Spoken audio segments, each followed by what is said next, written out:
Welcome to Standard Chartered Money Insights, a podcast series by Standard Chartered Bank that brings you market views and insights on the go. Hello and welcome to today's edition of Cut to the Chase. I'm Steve here, standing in for Daniel while he storms the chess world. Talking about storms, I guess the big news of the past couple of weeks has been the hammering that Greater China equity markets have taken. Taiwan was the first to be hit with the US's new policies aimed at restricting China's access to semiconductor chips.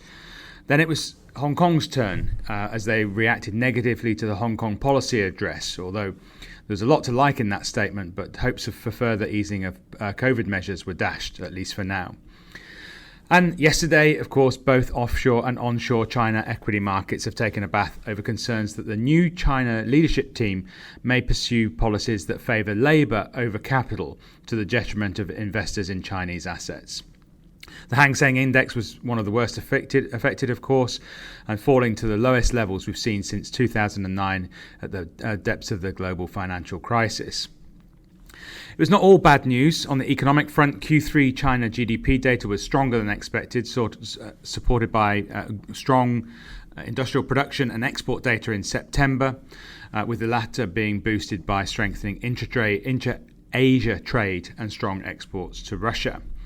However, markets largely ignored this data, so preferring to focus on the weaker than expected retail sales data and the rise in the reported unemployment rate.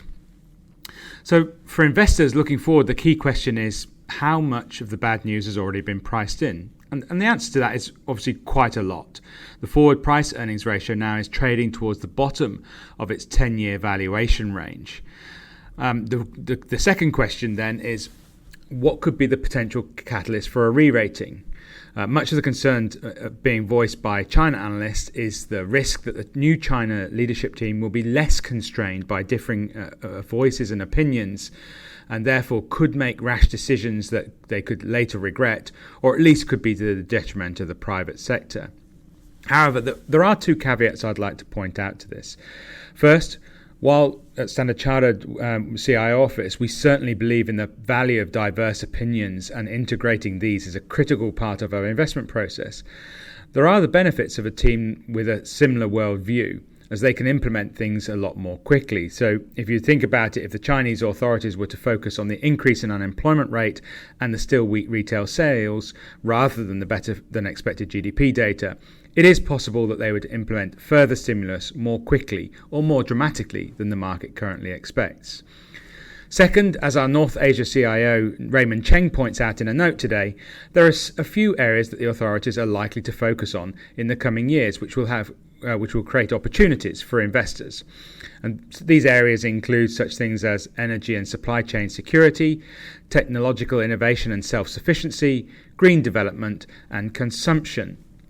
Overall, what does this mean for our view on Chinese equities? Well, we retain Chinese equities as a core holding or a neutral weight in our asset allocation models.